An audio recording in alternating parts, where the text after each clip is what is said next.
কিয় নলগাব? তই কি অৰুণাচল যাবি বুলি নলগাব? বহুত দিনৰ পাছত আকৌ আমি ঘূৰি আহিছোঁ আমাৰ চেনেলত পাণ্ডে ব্লগ। আজি সুজন ভাইৰ বাৰ্থডে, তাকতো আমাৰ মানে ভিডিঅ'ত পায়েই থাকে, মোৰ ব্লগত ই থাকেই। আমি বাবাধাম চাবাধাম চব একেলগতে গৈছোঁ। আজি তাৰ বিশেষকৈ বাৰ্থডে, বহুত দিনৰ পাছত পাইছোঁ। আজি আমাক সি কি খুৱাব আপোনাক দেখাম, কিন্তু চব দেখাব নোৱাৰিম বুজিছে। এতিয়া বৰ্তমান পাৰ্চনেল কিছুমান বস্তু থাকে, সেয়া দেখাব নোৱাৰিম। বাকী আমি যি ফূৰ্তি কৰোঁ আমি দেখাম, ঠিক আছে? আপোনালোকে চাওক, লাইক আৰু ছাবস্ক্ৰাইব কৰিব নাপাহৰিব। এইটো আমাৰ হ'ল কেক, তাৰ নাম কাশী পল, ঠিক আছে? হেপী বাৰ্থডে চনন কাশী পল, হেপী বাৰ্থডে চনন কাশী পল।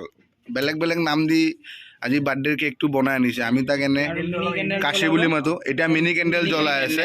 এই চাক, কেণ্ডেল আনিব পাহৰি গ'ল। Happy birthday to you, happy birthday dear Chanan, happy birthday to you. ধুনীয়াকৈ চবকে কেক চেক খুৱাই দিয়া। চবকে খুৱাই আছে আমাৰ বাৰ্থডে বয় আজি। বাৰ্থডে বয় কিমান বয়স হ'ল ভাই? 25টা ঘুচা মাৰ।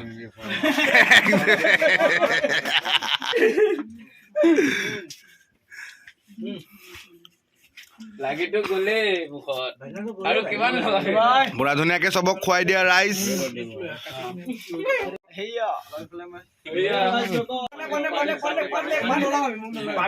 কিয় নলগাব? তই কি অৰুণাচল যাবি বুলি নলগাব? আমি খানা নাই, বিশেষকে কেকটো কিনি আনিছো তো, আমি খাব লাগিব। এই কেকটো মানে আমি খাব লাগিব ভালকে, বুজিছে? নাই কাটা, সেইটো কাৰণে মানে লগোৱা লগি কৰা নাই। ৰাইজক খোৱালে মানুহে ভাল পাব ন, সেইটো কাৰণে। গোটেইখিনি ৰাইজ আমাৰ চব ফটো উঠোৱাত ব্যস্ত, কেক চেক খাই চবৰে বাৰ্থডে বুলি অলপ কেক লাগিব। লাইক এটা কৰিব নাপাহৰিব। আমি এনেকৈ আমাৰ ব্লগটোত আমি চবে মিলিজুলি চবে ফূৰ্তি ফাৰ্তা কৰি থকা ভিডিঅ'বোৰ আপোনালোকক দিওঁ। আপোনালোকে চাই মনোৰঞ্জন ল'ব সদায়, আৰু লাইক আৰু ছাবস্ক্ৰাইব কৰিব নাপাহৰিব। এই চাক, কেক চেক লগাই দিলে মুখে। এই আহি গ'ল আমাৰ লগত, কি জানি লওক আৰু আপোনালোকে।